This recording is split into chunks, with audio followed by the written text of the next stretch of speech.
Hello, in this video, I'm going to be talking a little bit about just the kind of mechanics of the course, how it all works in terms of Blackboard, give you a sense of what the first couple weeks of the course will be like. So first of all, if you go to our Blackboard page, and I've opened it so you can get access to it, you open the schedule, and I want to stress you'll notice it says rough schedule. This is not even a complete schedule. It is a partial schedule just to give you a sense of what you're going to need to do, and also is kind of a guide for just starting off. As I have mentioned before, it's really a good idea just to go ahead and start this course over the summer. It's an online hybrid. I'm going to be getting up most, if not all, of the assignments up so that you can go ahead and start working. And if you end up with some downtime over the summer, why not just go ahead and start doing them and make your fall semester that much easier? But one thing to think about, and I talked about in another video how this is a skills-based course, which focuses not on taking exams, but on deliverable products, things that you can point to as a research paper, something that you've done. So the first deliverable product I'll mention is a book review. You'll write a book or a book review on a book related to epidemics or pandemics that I choose. There will be lots of assignments to help with that. We'll go through that as a class, but this will teach you how to read a scholarly monograph. Then you will prepare an annotated bibliography based on epidemics, pandemics, one that we've discussed in class, right? So you'll choose one from among the different ones we'll talk about. We'll talk about like the influenza epidemic of 1918, 1919. We'll talk about cholera. We'll talk about tuberculosis. We'll talk about polio. So you're going to basically write a research paper on that one of those diseases, and you'll choose among the ones that we go over in class. So I will guide you with that. So you make your annotated bibliography. Annotated bibliography is just a bibliography where you describe the sources, and we'll go into more detail about what that means. Then you would write a historiographic paper based upon the annotated bibliography. So you would expand your descriptions of those sources and show that you understand how historians have understood your particular disease that you're looking at. Then you would write a research paper based on 1 through 3. Right? You will have gotten a basic understanding of the field, the theory behind it, some of the facts. You'll have gotten an idea of the research that you need to do, and then you'll write a paper on it. So those first 4 things are really closely, tightly connected, right? You'll write a book review, an annotated bibliography. Based on the annotated bibliography, you'll write a historiographic paper, and then based on that, you'll write a research paper. You will also produce a historiographic response papers. So there will also be papers that you'll be writing. These are just me like asking you questions, and I'll go over one of those shortly, based on some videos and some readings and things, and then quizzes as well. But this gives you a general idea of what you're going to be doing for this course. Not really exam centered. There's no exams, actually. There's just some quizzes, but very reading and writing centered. So basically, you come in the first week, and like I said, this stuff may change. I just want to give you an idea now of what it will be like. It won't change too drastically. The Monday we'll have our first day of class when school begins. And then really quickly, you'll have a couple quizzes due. One will be on the schedule and syllabus. I'll put up a video later about how those work. And then a quiz on response paper 1, which I'll talk about later. Then we would meet on Wednesday again. And then there would be you would need to print out your response paper 1. There will also be a book review assignment. I've got the response paper 1 up on Blackboard. I do not have the book review assignment 1 because I'm still waiting for a copy of my book that I'm going to be signing to you to be delivered to me. So I can't make the assignment yet. I'll probably be able to put that up by late May, and I'll send out an email on that. Those need to be printed out and brought to class because you'll use them for our discussion. This class will not have me doing much lecture. It will be mostly us discussing what you learned through the readings. So that's why I have the response papers. That helps you to understand what it is I'm looking for in the readings. And then you bring them to class. That's why they have to be printed out, hard copies.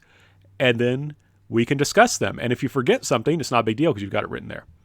These will definitely go more than one page. They need to be stapled or paper clipped, or there'll be a penalty to your grade, right? Not just simply folded or anything like that. They'll just fly all over the place. So that's something to keep in mind as we progress. Let me close that. So then, and now Usually you won't have quizzes like on Tuesday. Usually the quizzes appear on Sunday. It's just it's the first week. We need to go ahead and do that right away. So then Sunday you would have the second quiz on response paper 2. And then on Monday you'd bring the hard copy of response paper 2. There would be a book review quiz on Tuesday. You wouldn't normally have this make quiz, but you would have this quiz, and then you would have your book review assignment due in class, and that's also hard copy.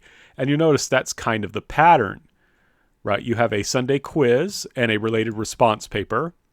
Those quizzes are open note based on the response paper that's due, and then we will have the assignments turned in class. Here, Monday's basically focused on the response papers. Wednesday's focused on the book review. Once we finish going through the book, we'll move on and make those Wednesdays focused on these other things. So there are a lot of writing assignments, but we will devote class time to help you to do them and to offer guidance. I think that's one thing that makes this course really cool. It's also one thing that makes it a little bit hard. So that just gives you a sense of the rhythm of the course, right? This isn't a course where it's like, oh yeah, you can just wait and turn in everything at the end of the semester. No, you're going to be constantly having small assignments all throughout the semester to help you to be guided to write these papers and to understand really what we're talking about.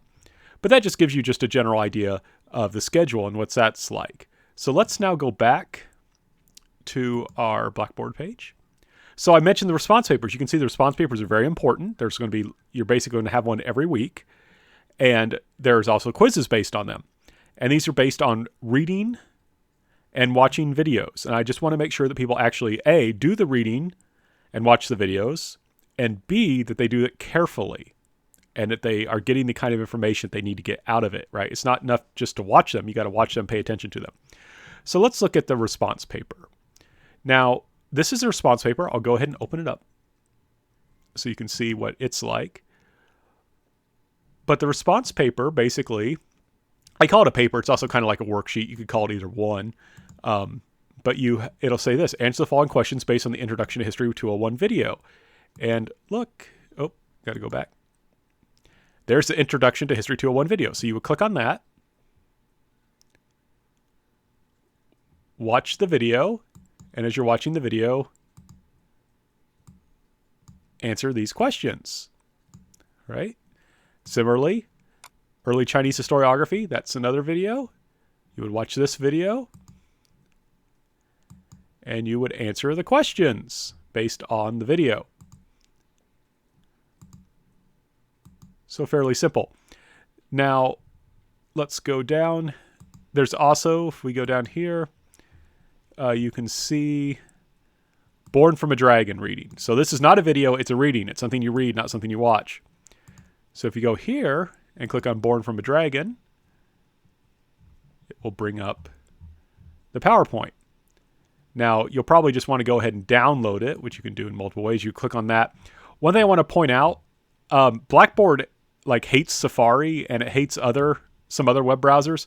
Usually Firefox is which I'm using now is what is the best way to access it. But this is an example of a reading that you would pull up. So you can see basically it should be simple. It should be clear what you have to do, that there is readings and videos you watch, and then you access them through the Blackboard site.